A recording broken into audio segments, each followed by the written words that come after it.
Oke guys, jadi gini, ada suatu kasus nih dari yang nulis tuh Dodik Dwiwanto. Nah, jadi kasus ini mengenai kasus jual beli Pulau Malember. Nah, yang mana Menteri Dalam Negeri Tito Karnavian mengungkapkan mengenai hak bezit nih dalam kasus jual beli Pulau Malember tersebut. Nah, pertanyaan yang menjadi dasar adalah apa sih hak bezit tersebut ya? Kasusnya kayak gini nih, pada pertengahan Juni 2020 lalu, ada berita nih yang mengungkapkan mengenai jual beli Pulau Malember. Nah, Pulau Malember sendiri merupakan salah satu pulau kecil di gugusan Pulau Balabalakang, itu di Sulawesi Barat. Nah, kepulauan ini memiliki 14 pulau. Salah satu pulau terbesar di gugusan ini adalah Pulau Saboyang. Nah, kepulauan ini berada di Selat Makassar, jadi di antara dua provinsi, yaitu Sulawesi Barat dan Kalimantan Timur. Nah, Pulau Malember sendiri berjarak sekitar 144 km atau 90 mil laut, kurang lebih 10 jam perjalanan dari ibu kota Sulawesi Barat, Mamuju. Nah, kasus jual beli Pulau Malember ini terkait dengan Bupati Penajam Pasir Utara, Abdul Ghafur. Nah, by the way ini Penajam Pasir Utara merupakan yang ada di Kalimantan Timur, itu merupakan salah satu calon kawasan ibu kota negara baru gitu. Nah, dalam situs berita online detik.com. Oh, berarti nanti ini ya, apa?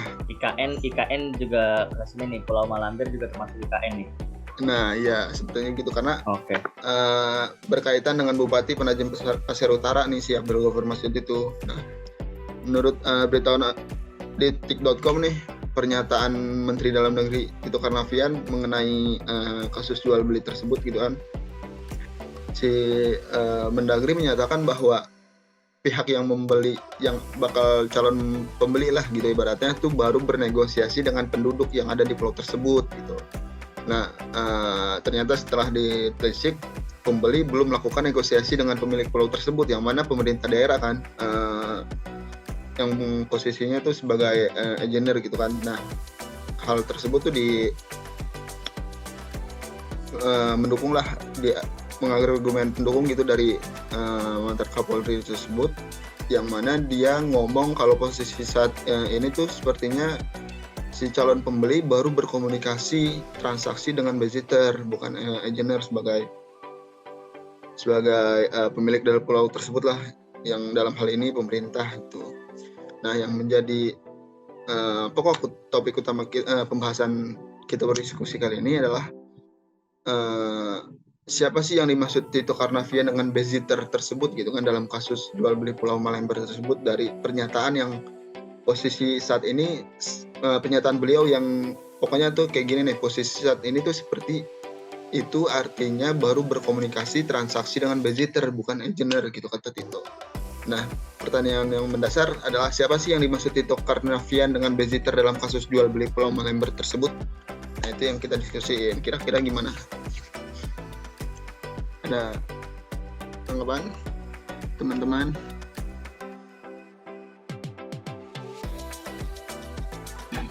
Oke. Berarti dari yang gue tangkap itu, si pembeli ini tuh baru berdiskusi sama masyarakat Pulau Malember gitu kan, yang which is itu mereka itu cuman memegang hak bezit, atau mereka disebut sebagai bezitter. Nah, yang jadi masalah itu sebenarnya siapa sih yang lebih berhak terhadap pulau tersebut, kayak gitu, bener nggak pemikiran gue? Ya kurang lebih kayak gitu.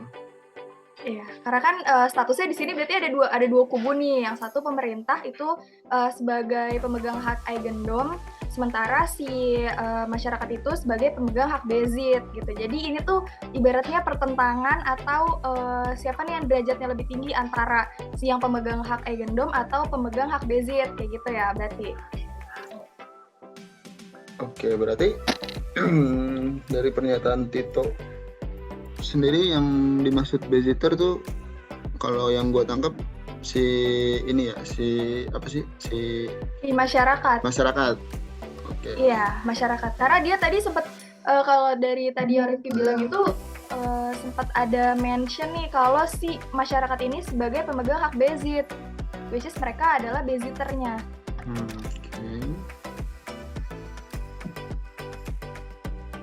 Tapi sih kalau menurut gue, terlepas dari itu bezitter atau eigendom segala macam, transaksi yang dilakukan itu sah saja, karena kan ya kita tahu bahwa tadi di Kasposnya itu si masyarakat itu udah hidup bertahun-tahun, artinya mereka tinggal di situ, yang ngurus itu, yang menghidupi tanah itu. Jadi harusnya mereka berhak atas tanah itu, dan terserah mereka dong mau dijual atau enggak gitu kan.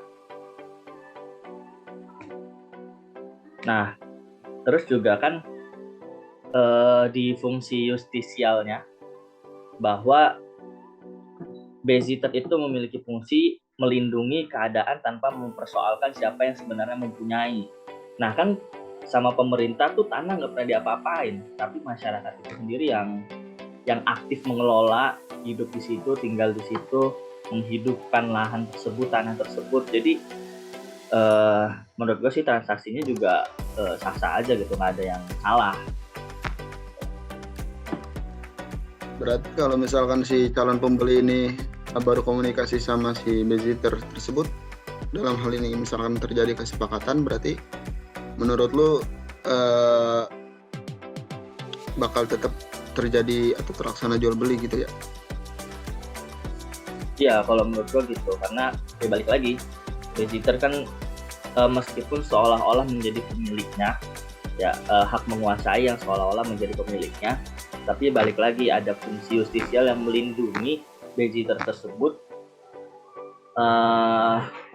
tanpa mempersoalkan siapa yang sebenarnya memiliki.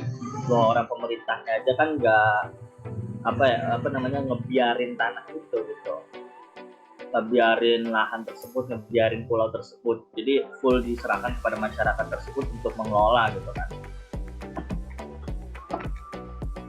Tapi kalau menurut gue agak nggak setuju ya sama pernyataan Faiz, karena Bezitter itu kan memang benar dia itu seolah-olah sebagai pemilik gitu. Namun di balik kata seolah-olah, kita semua bisa memaknai bahwa memang sebenarnya ada nih pemilik sebenarnya gitu terhadap pulau tersebut, yaitu pemerintah.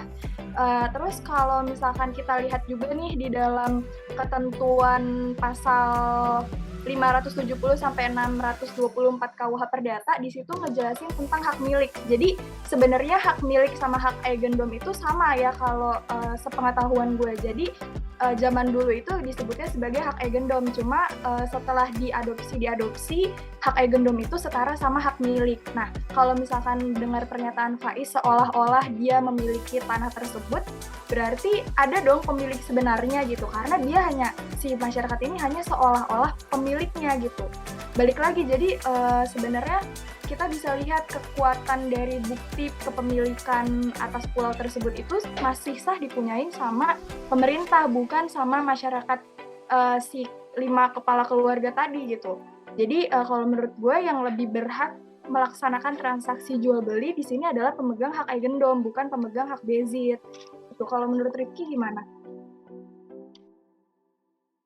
Kalau iya, kalau menurut gue sih lebih masuk akal kalau misalkan si pemilik hak eigendom itulah yang sah gitu dalam melakukan transaksi jual beli, karena kan ya memang itu milik kita gitu kan, yang memang udah jelas-jelas itu barang milik kita, ketimbang misalkan kita pinjamkan barang kita ke orang lain, lalu barang kita di orang lain itu dijual gitu kan. Jadi kan nggak lebih tidak berhak lah kalau misalkan pemegang hak bezit menjual ke orang lain. Gitu sih kalau menurut gue, lebih condong ke pendapatnya Priska sih timbang ke Faiz. Gimana Faiz, ada tanggapan? Gini deh, kayaknya ada salah satu fungsi lagi nih, mungkin tadi kelewat ya. Jadi di bezit itu, di pembahasan tentang bezit sebenarnya ada fungsi lain, yaitu fungsi zegenrechtlich. Yang kalau dari bahasa Belanda tuh zegenrechtlich. Nah, itu jadi fungsi itu bahwa apabila bezit itu berlangsung terus-menerus sampai jangka waktu tertentu dan tidak ada protes dari pemilik sebelumnya, maka bezit akan berubah menjadi hak milik. Nah, kalian ingat nggak sih kasus Pulau Sipadan Lilitan gitu? Giliran udah Linggitan. Oh ya, Linggitan. Giliran udah mau direbut gitu kan sama negara lain, baru tuh pemerintah keluar ini wilayah kita segala macam. Nah, sama halnya kayak gini. Padahal masyarakat itu kan tadi kayak di Kaskus udah dijelasin bahwa dia udah menempati pulau tersebut selama bertahun-tahun. Maka berjalanlah fungsi dari Zekenrechtlich ini, yang mana setelah masa jangka waktu tertentu apabila tidak ada protes dari pemiliknya, yang mana dalam hal ini pemerintah tadi kan disebutin, artinya berhak dong si masyarakat itu memiliki hak milik, ya kan? Berubah dari hak bezit menjadi hak milik gitu. Pemerintah juga nggak protes kan selama ini gitu kan. Gimana? Oke, sebenarnya pernyataan Faiz kalau menurut gue sih bener ya. Dia emang ada nih salah satu fungsi bezit yang mana memberikan ibaratnya selama nggak ada protes dari si pemegang hak milik, maka hak itu dapat dialihkan menjadi hak milik bahkan. Cuma kan di sini yang menjadi permasalahan itu adalah Faiz. Jadi pemerintah itu kayak ibaratnya Faiz dipinjemin nih lahan buat membuka suatu kehidupan gitu kan. Bahkan nggak dipungut biaya sepeser pun.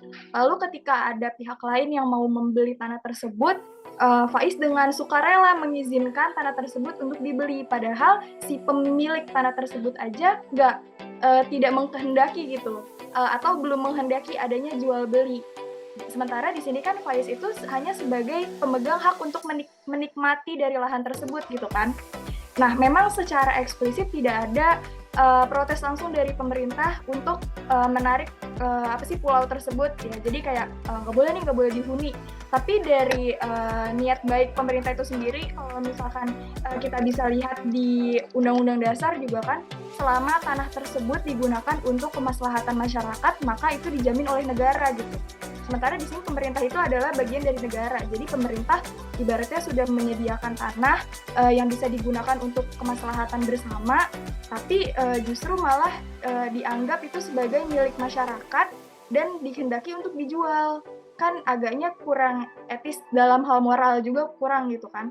Sementara balik lagi kalau kita melihat kedudukan daripada pemegang hak bezit dan pemegang hak eigendom, memang pemegang hak bezit itu seolah-olah adalah seorang yang memegang hak milik gitu, seolah-olah adalah pemiliknya. Tapi hal tersebut bisa nih dilaksanakan apabila mengesampingkan adanya pemegang hak eigendom. Cuma di sini permasalahannya adalah ada nih dua-duanya. Ada si pemegang hak eigendom, ada si pemegang hak bezit.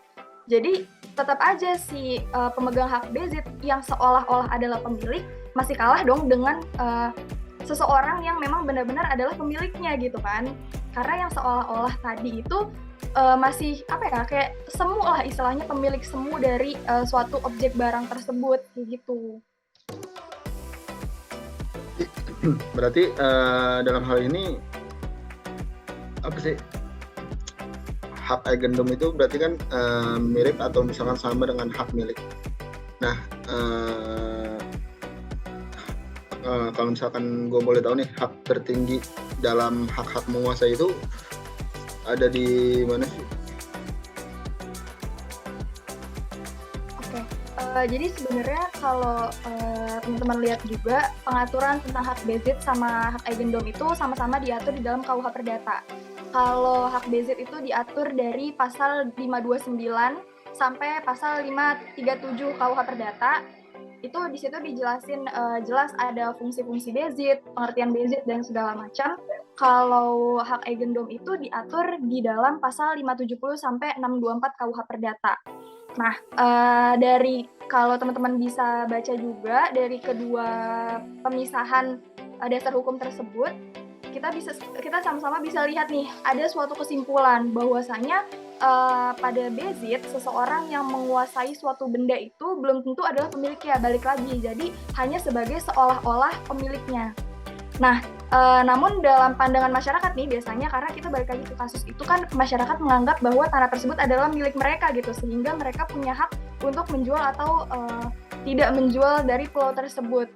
Karena memang pada hakikatnya secara nyata atau secara lahiriah si masyarakat ini sudah hidup bertahun-tahun di sana, sehingga ketika ada masyarakat lain yang di luar pulau situ seperti kita gitu menganggap mereka menempati sudah bertahun-tahun, maka kita bisa menganggap mereka adalah pemiliknya gitu. Namun di balik itu semua ada pemilik sejati, yaitu dipegang sama pemegang hak eigendom. gitu. Itu sebagai pemegang hak miliknya. Karena balik lagi kalau kita lihat dalam suatu jual beli tanah atau kepemilikan tanah, kita bisa lihat adanya sertifikat hak milik. Nah, sertifikat hak milik atas pulau tersebut itu masih dipegang oleh pemerintah setempat gitu. Karena balik lagi untuk melaksanakan fungsi daripada tanah tersebut yang tertuang di dalam pasal 33 Undang-Undang Dasar 1945 untuk menjaga kemaslahatan masyarakat kayak gitu. Oh iya, ini nggak sih, kalian ingat gak sih Bu Sulastri tuh pernah jelasin kalau hak milik itu adalah hak tertinggi dan hak terkuat gitu. Nah iya benar, tadi gue lupa atau kepikiran, makanya sampai harusnya nih Bezitter dong yang punya yang berhak untuk melakukan transaksi itu. Tapi pas dijelasin tadi terus juga keinget sama penjelasannya Bu Sulastri kalau hak tertinggi dan terkuat itu adalah dimiliki oleh hak milik. Jadi sekalipun masyarakat itu udah tinggal di situ selama bertahun-tahun menempati pulau tersebut, tapi balik lagi pemiliknya adalah pemerintah ya.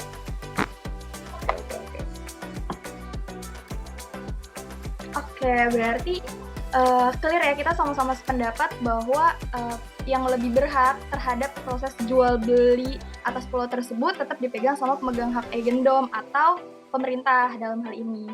Setuju guys? Yo, dari gua. Setuju.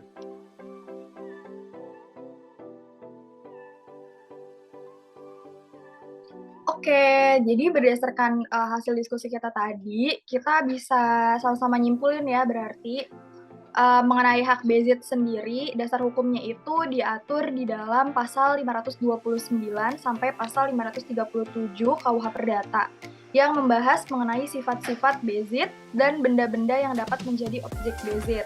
Nah, pada bagian 2 yaitu di pasal 538 sampai pasal 547 yang membahas mengenai cara mendapatkan BZ, mempertahankannya dan berakhirnya BZ.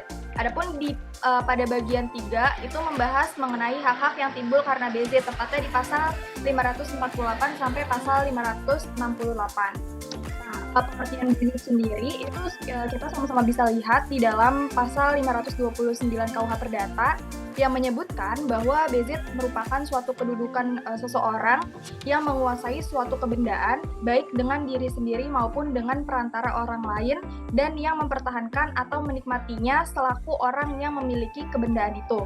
Nah, fungsi BZ sendiri kita bisa lihat itu ada 2. Yang pertama fungsi justisial. Fungsi justisial itu siapa yang menguasai suatu benda maka dianggap sebagai orang yang berhak atas benda tersebut sampai dapat dibuktikan sebaliknya.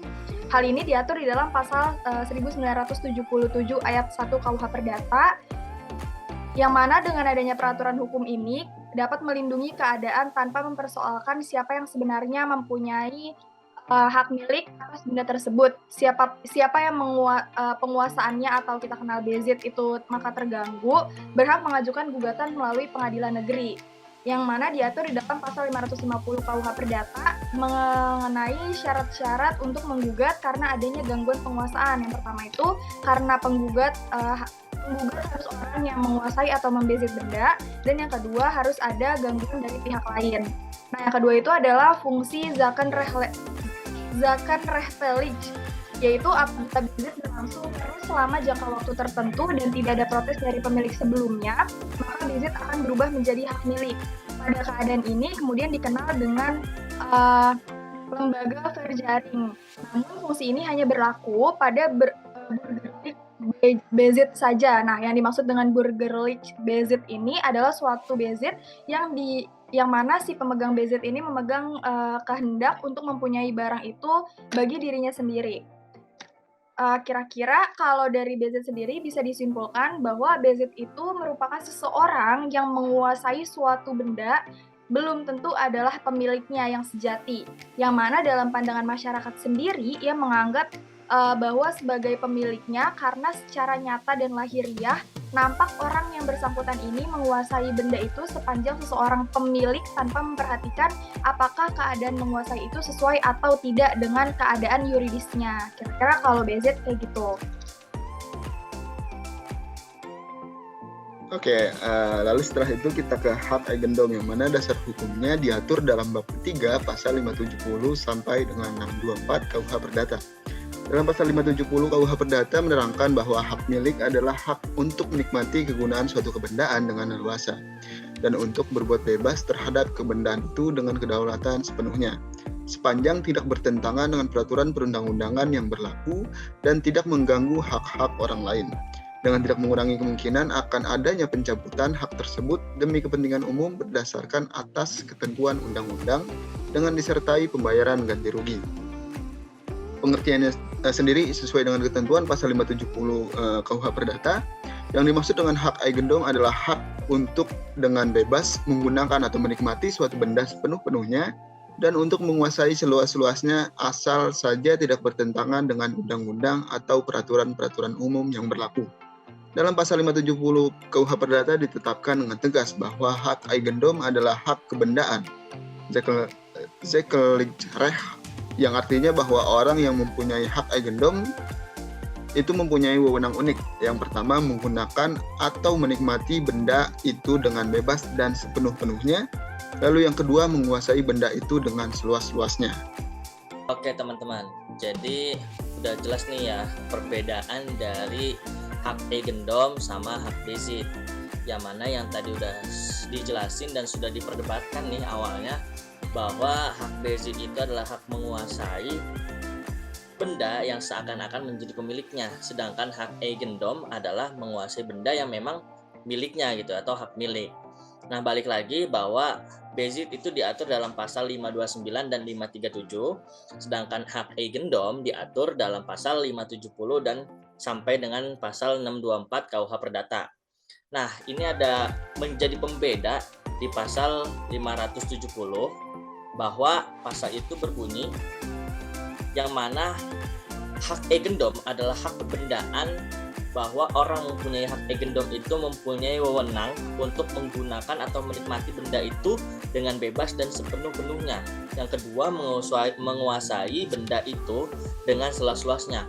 Artinya, inilah kewenangan yang tidak dimiliki oleh beziter atau yang mempunyai hak bezit, yang mana dia hanya menguasai benda itu saja namun tidak memiliki hak sepenuhnya. Kemudian sesuai dengan penjelasan yang disampaikan oleh Bu Sulastri, bahwasanya hak eigendom atau hak milik merupakan hak tertinggi dan terkuat dari hak kebendaan yang ada. Nah, oleh karena itu dapat disimpulkan bahwa hak eigendom lebih tinggi derajatnya daripada hak bezit. Artinya dalam kasus posisi ini, seorang calon pembeli haruslah melakukan transaksi tersebut dengan pemilik hak eigendom, yang mana dalam hal ini adalah pemerintah setempat. Kurang lebihnya mohon maaf, sekian dan terima kasih. Assalamualaikum warahmatullahi wabarakatuh. See you guys, see you on top.